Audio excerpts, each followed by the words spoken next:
us and then we'll start. We are live. You can start.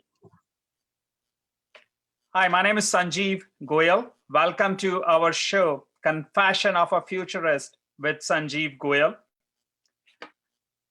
Every week, we bring some really phenomenal people who are making the difference, people who really want to solve the bigger problem. What is that bigger problem? The bigger problem is our global population is growing. We are expected to be 10 billion citizens on planet Earth by 2050. The way we are living, the way we are consuming natural resources is not sustainable. It's not going to happen. We will not have the quality of life we have today, 20 years from now. So today I have invited a very special friend of mine, Arturo. He is CEO of a company called Clara Foods. You may not have heard about his company, but they are doing some extremely amazing work to solve the problem of future. The question I was asking from him earlier before I invited him, can we change the disruption has happened?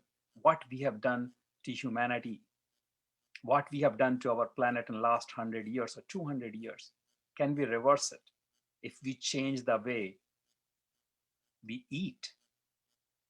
And the answer I got is yes. So let's ask him what he think about it. Welcome to our show, Arturo. Sanjeev, thank you very much for having me. I'm so excited to be here. Thank you. So Arturo, we don't have a lot of time, so I wanted to go to deeper questions very quickly. But before we do that, do you have a confession for our audience? What kind of confession are we talking about?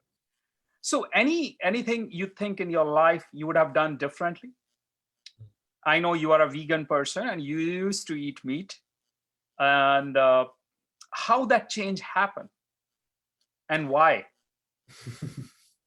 Yeah, I grew up in Texas and I'm Mexican by heritage. I grew up eating, my 2 eggs for breakfast every morning, like any good Mexican, and my barbecue every Sunday, like any good Texan. And I would say, I think my confession is, like, I love meat, milk, and eggs. Like, they're delicious. And I grew up eating these products as ingredients and as a center of my plate for the most formative years of my life. And for me, I never really connected the food that I was eating with the source and how did it actually get to my plate. It wasn't until I left Texas, went to DC, was at the USDA, and then spent some time in Boston that I began being much more critical and trying to understand what it actually take to bring my food to my plate. And I finally made the connection. And I became very angry. Yeah, you're like a warrior now. I call you food warrior because it's so amazing and so, I don't understand how the world doesn't even comprehend the complexities we have and how we have developed the food.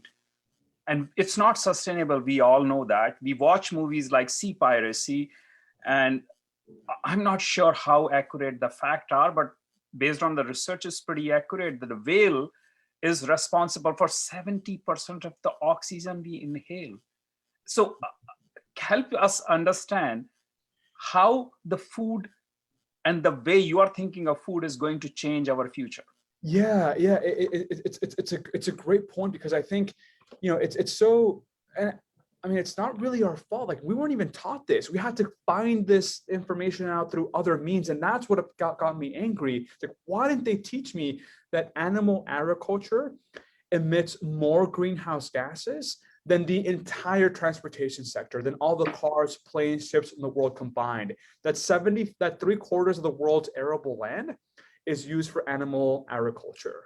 That it's the #1 cause of deforestation. How much? 3/4? You said 3/4 of the world's agricultural land is used for for animal agriculture. not just to grow these animals, but all the feed, like to feed these animals, all the grain that they have to consume to then convert into animal protein. So it's interesting. We are cutting forest to grow plants and to feed these animals. And then it's very counterintuitive, right? Exactly. Yeah. The majority of soy, right? We think, oh, soy is destroying the planet. It's the majority of the soy that is consumed in the world is fed to animals, not to humans. Wow. The 80% of deforestation in the Amazon rainforest can be traced back to animal agriculture. 80%. And these That's are ridiculous. I'm happy to send, now fortunately there is a lot more organizations, even governments that are reporting this data, right? The numbers are there. We're measuring these things now. And the kind of impact, the destructive impact that industrial animal agriculture has on the planet is enormous. And thinking about just public health, right? Three out of every 4 emerging infectious diseases like COVID are zoonotic, can be traced back to animals. Wow. And so we see how this over-reliance on animals is like the mad cow disease too, right? Exactly. Swine flu, right? Avian flu, all of these, so many of the of these, not just recent pandemics, but future pandemics are coming from our reliance on animals. And so I knew that there had to be a better way.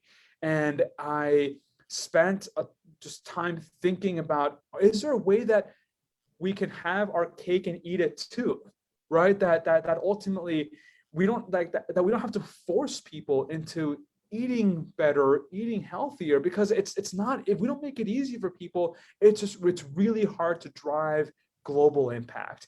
And so for me, I knew that the way to fix our broken food system was to just create a better product and use a better process. And that's why I founded Clara Foods. So Arturo, philosophically, it makes a lot of sense. And yeah, for all the disclaimer, I'm one of the investors in Clara Food. But the big challenge I still see it is, we are hearing a lot. In fact, there are two of my friends just started a fund around investing into alternative protein. It's a big sector. We talk about nutritional food, all of that. But is it really solving problem, or is it still in infancy? Yeah, it's such a great question, and it is still very much in infancy. I mean, we all hear about Impossible Foods and Beyond Meat, right? That's it. Beyond Meat went public. Impossible's and Burger King. These are massive companies. Combined, they are less than 1% of the meat market. That's what I was about to say. It's nothing. So it's not really making a huge impact. And what I'm finding, it is mostly vegetarians are eating this food, so we are not able to change the people who are eating meat. What percentage of the people who are eating meat going to these products? That's another question. Well, you're right in that a lot of, especially for the older generation of like meat substitutes and plant-based, soya-based products. Yeah, the majority of the consumers there were definitely, people who were vegan, vegetarian. Now, as the technology gets better, right, as we can develop better and better products, we can attract people that normally would not consume those products. So actually, I think Impossible and Beyond Meat both just released the profile of the consumers that are purchasing their products, and actually, the majority of the consumers, the people who buy Impossible and Beyond, are meat eaters. Oh, that's great. That's a good news. It's very, very promising. And so for me, my question is, well, how do we just blow that up? And ultimately, my goal is, how do we build the infrastructure? How do we enable not just the Beyond and Impossible, but all these other companies, the entire category, to transition to animal-free protein? How do we enable the world to do that? And the way that we are doing it specifically is by expanding the toolkit of ingredients, but specifically, we're starting off with eggs, because at least for me, I go to a grocery store and eggs are in everything, right? It's really hard to make a cake without getting Egg. without using a cake, without using an egg to have it rise. Making omelets and Taste scrambled is different. protein powders. Yeah, exactly. And so how do I make it as easy as possible, especially where eggs are, companies don't, and people don't even want, don't even think about using eggs, but you just need them because they do things that nothing else can do. And so if we can create ingredients that function and taste, and have the nutrition and foaming and binding and gelling abilities of the foods, to give the taste and texture of the foods that we know and love, that's how we make real change. And it's coupling the taste and texture with the cost and scale. Because even if we have a delicious product, if we cannot get it into the hands of the people who need it most, right? Yeah, if it is only for rich, who cares? I mean, Exactly. I grew up in Mexico. I'm like, my mom's not going to change. She's been buying the same exact thing for the last 30 years, the same exact cake for Christmas, etc. How she's not going to switch into another product. How do we work with that company that already makes it and say, hey, this is a product that gets the same texture and the same leavening properties, but is a penny cheaper, right? And that's really how we can make a global difference. so Arturo, I'm very familiar with Clara Food and the work you are doing. To me, it is phenomenal, right? And I think there is a room for 1,000 other companies or maybe more to solve this problem, because it's not about solving the problem of only 7 billion people. We are talking about 10 billion people.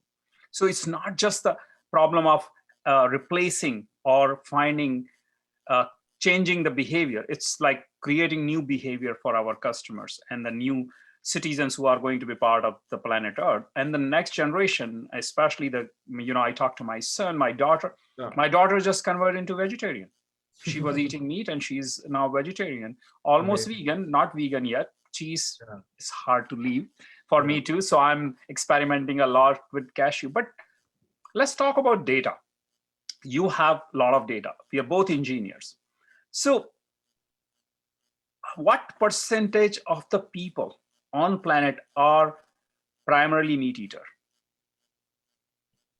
Like over 95%. No way.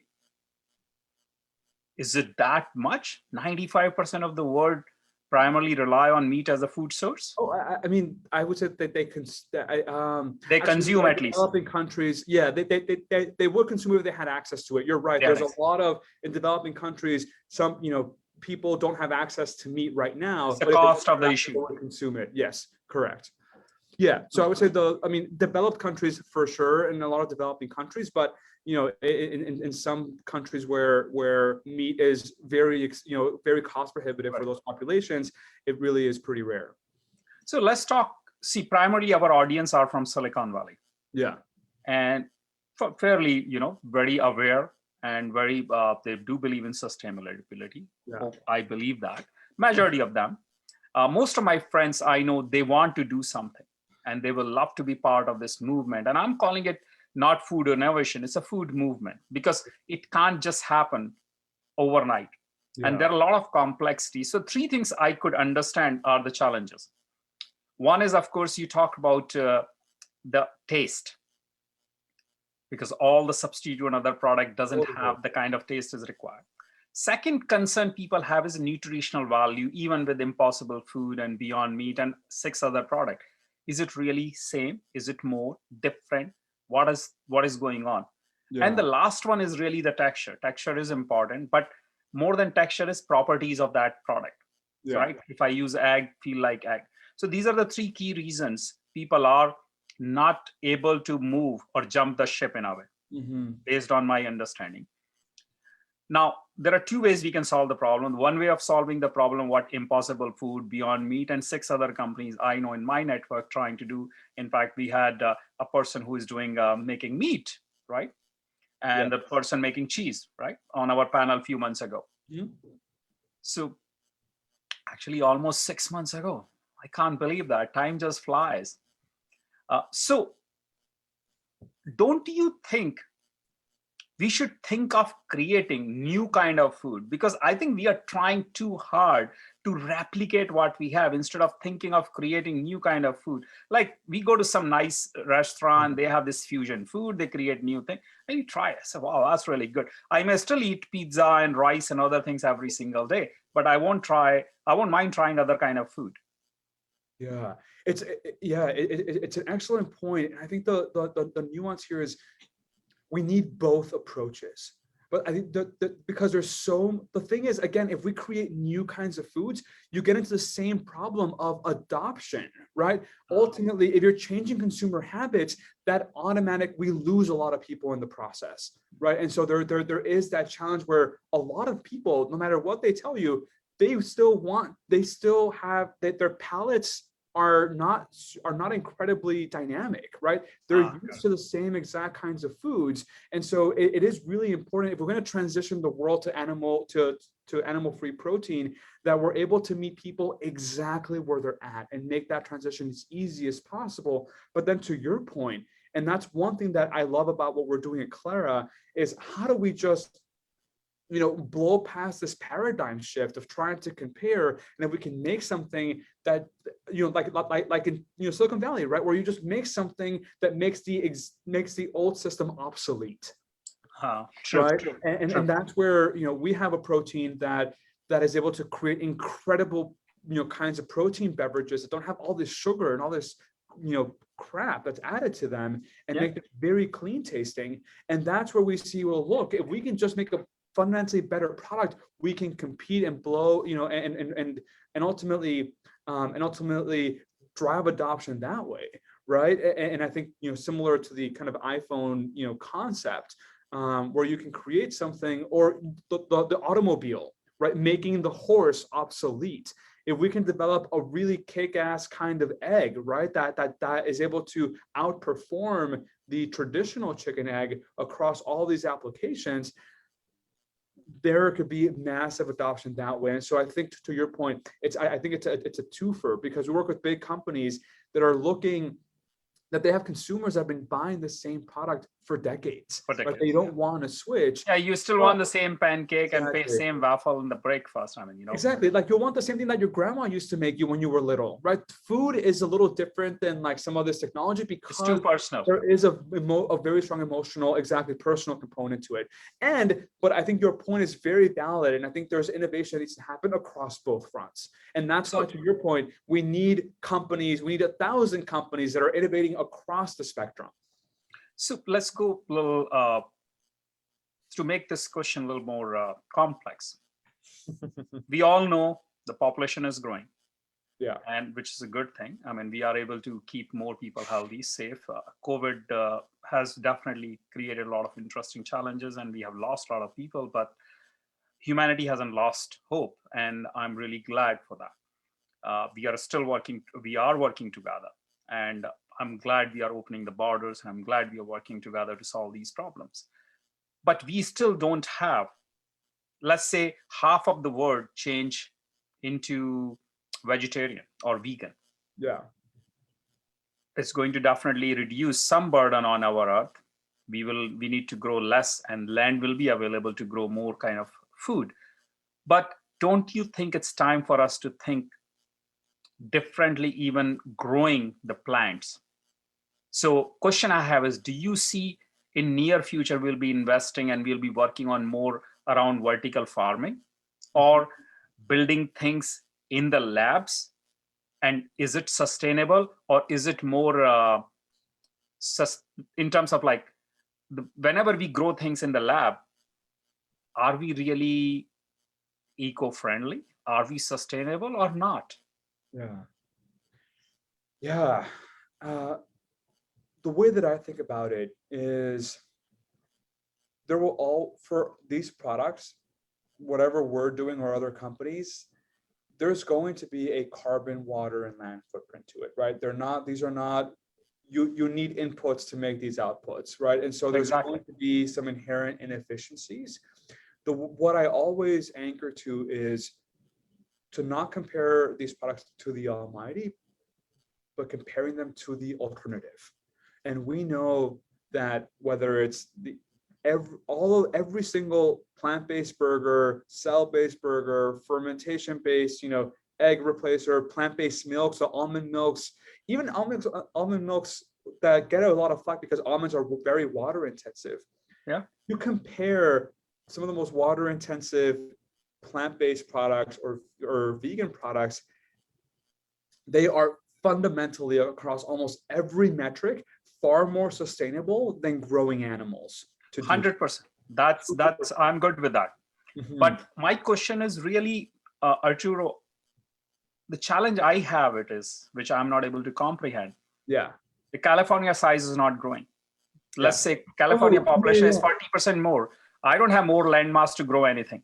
Well, the thing is, if we transition the world, like if more, so, and I think it's less about getting half the world to go vegan or vegetarian as much as like, that would be the same impact as having everyone just consume half as much meat and animal products, right? And I think that's a lot more doable for people. But to your point, like what I said earlier, right, 3/4 of, like, we have enough. So the thing is, we have enough land on the planet to feed the 10 billion people that we need. And what we need to do for that? That's my question. I'm glad you're on that. Yeah. So the thing is, 3/4 of that land is used to grow animals. Mhm. And so if we're able to reduce our reliance on growing animals for food, we're able to gain all that efficiency, that we're able to convert that, like the soy or the grains or the legumes that these animals are consuming can be fed to humans and avoid this massive inefficiency that we have in our system today. And we have enough land to feed everyone on the planet today and feed them a very high quality, nutritious diet. People are dying not because of a lack of food, but this unequal access to it. And so I'm a firm believer that if we can really fundamentally shift the way that we consume, and that really starts with us, right? And initially, it's like these companies would not be as successful, these impossible foods. Right now, they're expensive because they're small companies, right? Food is a scale game. You need massive scale to compete. These factory farms, right, of growing animals in these massive facilities, they've had decades to scale. These companies are only a few years old, and so it will take time for them to scale, but ultimately the efficiency is there. Like using microorganisms, using cells, and using plants are fundamentally far more efficient systems to produce it, so you can do a lot more with less. And the vertical farming and these other practices that you've mentioned, those are all also, I think, very valuable, and especially in certain crops can be a lot more efficient than using land. And so I think, again, with the food system and how complex the problem is, I don't think it's a silver bullet, like one single answer. I think we're going to need, we really do fundamentally need a broad-based approach.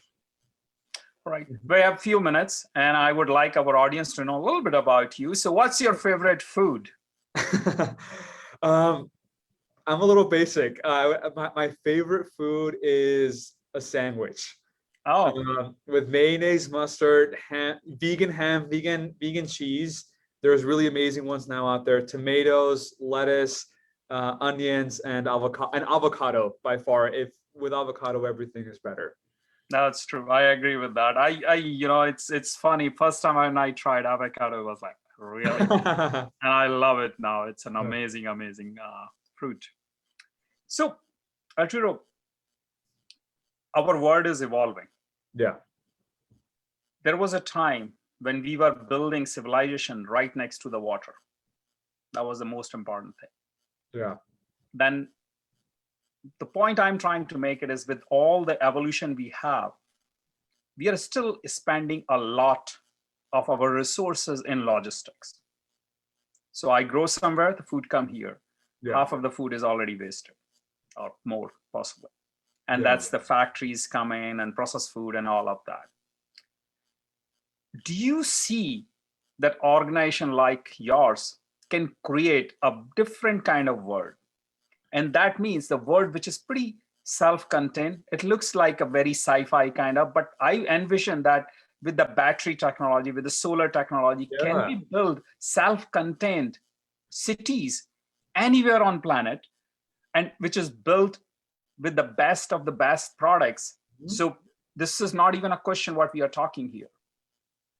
And we save everything because the waste, I believe the bigger problem we have along with the problem we talked about meat is the waste. Oh my God, yes, absolutely. Absolutely. Yeah, no, I completely agree. I mean, you had the African swine flu in China this, 2019 and into 2020. That China produces is home to, I think, a quarter of the world's pigs. 40% of them had to be destroyed, had to be killed because of the swine flu. flu. And I mean, think about waste, right? Like how many people, how many people could that have fed?